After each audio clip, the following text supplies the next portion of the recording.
Well, if this tarot nonsense doesn't work out, we can always sell pictures of our feet on OnlyFans. I don't want to do that again. Do ghosts have teeth?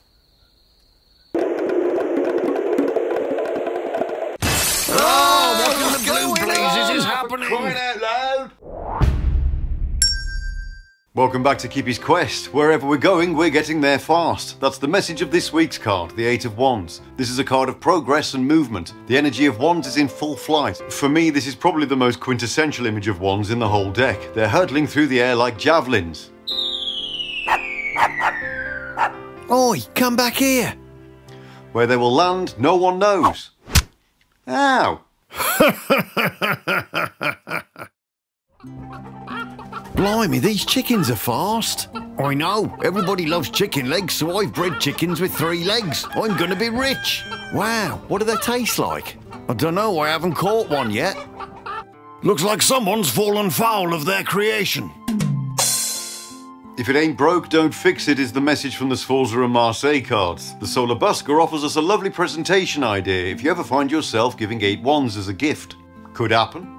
We've got a very interesting image in the Thoth Tarot. Crowley says the pictorial representation of the card shows the light wands turned into electrical rays, sustaining or even constituting matter by their vibrating energy. Above that we see a rainbow which Crowley describes as the division of pure light. Milo Duquette says if this card doesn't electrocute you, it may tickle you to death. The multiplicity of reproductions necessarily addresses the surface of the soil. Good. It's about time that happened. Can we offer a more faithful picture of the battle inherent in all these numerous associations? Yes. Yes, you can. We've got a very straightforward image on the Waite Smith card. Simply 8 wands flying through the air. This brings us on to the Hermetic title. The Hermetic title for the Eight of Wands is Lord of Swiftness. Speed and motion are very much the order of the day. Crowley says this card therefore represents energy of high velocity. We've also got the idea that wands are finding their mark. Waite says the card represents motion through the immovable, a flight of wands through an open country, but they draw to the term of their course. So not just motion but also arrival is a big part of this one, the idea that the energy of wands is reaching a conclusion. Waite goes on to say that which they signify is at hand, it may be even on the threshold.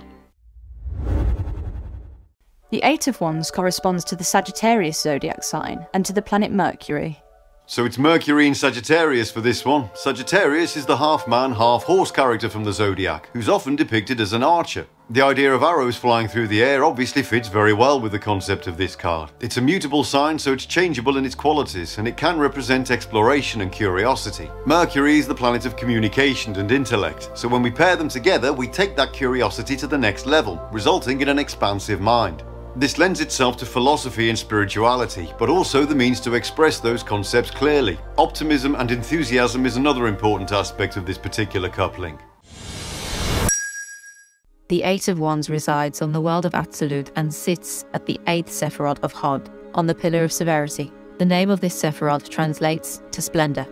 So we're in Hod for the Eight of Wands, all the way down at the bottom left-hand side of the tree. This is the final Sephira on the Pillar of Severity. Hod is the rational and logical counterpoint to the emotional and instinctive Netzach on the opposite side. According to Heinrich Cornelius Agrippa, in his 3 books of occult philosophy, the numeration of this is called Hod, which is interpreted both praise, confession, honour and famousness. The left column is attributed to it. It hath its influence through the order of the archangels. Hod is the Sephira of intellect and analytical thinking. In this sense, it brings us back to the idea of clear communication. Agrippa goes on to say it gives elegancy and consonancy of speech and produceth living creatures. I think this description fits well with the concepts of wands containing life force.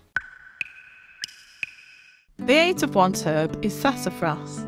This herb is associated with luck, protection and driving away curses. Aww. But what does it all mean?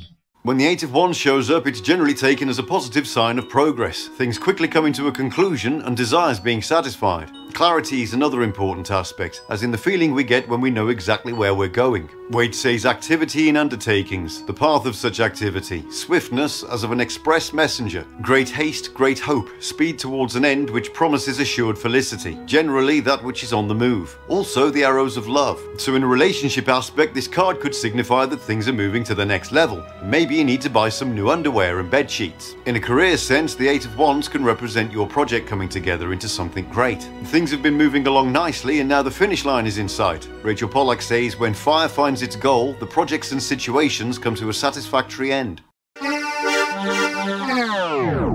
In the upright, if the querent is unattached, this card announces a house party. Looks like we're going out again. I get the feeling Tallula was a bit of a social butterfly. A promenade walk will be a pleasant one-to-one. Ooh, well that sounds very nice. The opposite will happen if one of the coin cards appears. Oh. What's the opposite of a promenade walk? When the Eight of Wands appears upside down, it can signify a breakdown in the communication we were talking about earlier. Waite says reversed arrows of jealousy, internal dispute, stingings of conscience, quarrels and domestic disputes for persons who are married. I think jealousy in a relationship can often come from misunderstanding. According to Rachel Pollack, the arrows of love when reversed become arrows of jealousy and argument. The jealousy may derive from uncertainty and confusion, both in our feelings and in those of the other person. When this card is drawn in the reverse by a married person, it is a sign of quarrel, of a household dispute. It seems to be an ongoing theme of domestic problems for married couples. However, there's no mention of single people, so panic over. Come back here, you bastard!